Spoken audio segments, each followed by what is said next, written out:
Greetings. We continue in the study of the sealing of the 144,000. We're looking at Old Testament prophecies which are now fulfilled and what's happening here in Revelation 7. Let's look to Deuteronomy chapter 4, beginning at verse 29. But if from thence, and that would be you're being scattered among the nations from verse 27, thou shalt seek the Lord thy God, thou shalt find him, if thou seek him with all thy heart and with all thy soul. Verse 30 continues, when thou art in tribulation, and all these things are come upon thee, even in the latter days, if thou wilt turn to the Lord thy God and shalt be obedient unto his voice, for the Lord thy God is a merciful God, he will not forsake thee, neither destroy thee, nor forget the covenant of thy fathers which he sware unto them. Isaiah 49, verse 5. And now saith the Lord that formed thee from the womb to be his servant, to bring Jacob again to him. Though Israel be not gathered, yet shall I be glorious in the eyes of the Lord, and my God shall be my strength. And he said, is it a light thing that thou shouldest be my servant, to raise up the tribes of Jacob, and to restore the preserved of Israel? I will also give thee for a light to the Gentiles, that thou mayest be my salvation unto the end of the earth. To Hosea chapter 3, verses 4 and 5. For the children of Israel shall abide many days without a king, and without a prince, and without a sacrifice, and without an image, and without an ephod, and without teraphim. Afterward shall the children of Israel return, and seek the Lord their God, and David their king, and shall fear the Lord and his goodness in the latter days. The covenant which comes at the beginning of the 7-year period will apparently allow freedom of religious expression to all. That is, there will be a public policy of religious toleration.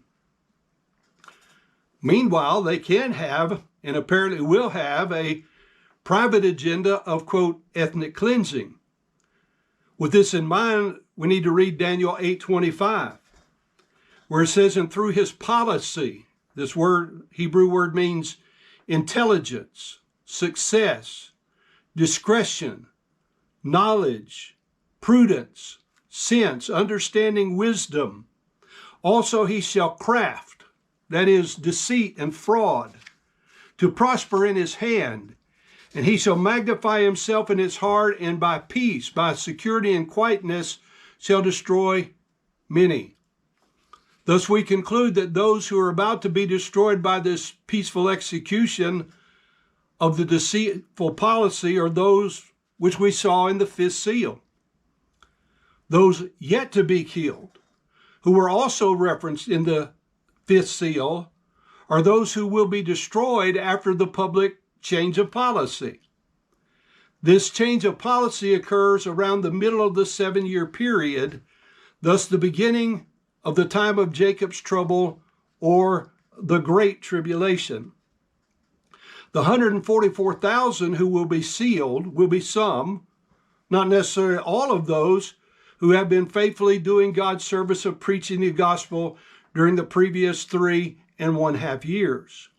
These sealed ones are preserved through the persecution and the plagues as a proof of God's power, while at the same time God is allowing the majority of the believers to fall by sword, flame, captivity, and pestilence. Historically, we should remember the 3 Hebrew children in the fiery furnace, Daniel in the lion's den, as well as the first century Christians who were thrown to the lions. Do not forget this principle. Noah and his believing family were taken out and preserved in the ark, that is the ark of safety, before God's judgment destroyed the wickedness of the world with the flood. Further, let's recall how God set Israel apart in the land of Goshen and preserved them from the plagues through which he destroyed Egypt at the hand of Moses and Aaron. Believing Rahab and her family were spared in the destruction of Jericho, a city of the iniquitous Canaanites. And yet the scriptures predict that all these recorded things will pale in comparison to the slaughter of these days. To eclipse the Holocaust of World War II is predicting something very awful. These 144,000 will flee into the wilderness, the desert regions, to a place prepared for their preservation through the second half of the 7 years, according to Revelation 12 and verse 6.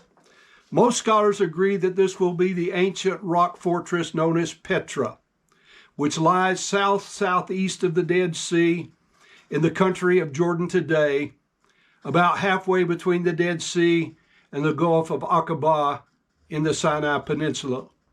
The ministry of the two witnesses, according to Revelation 11:3 through 12, and then the angelic messenger who flies through the middle heaven with the everlasting gospel, chapter 14, verses 6 through 7, will then continue the preaching duties.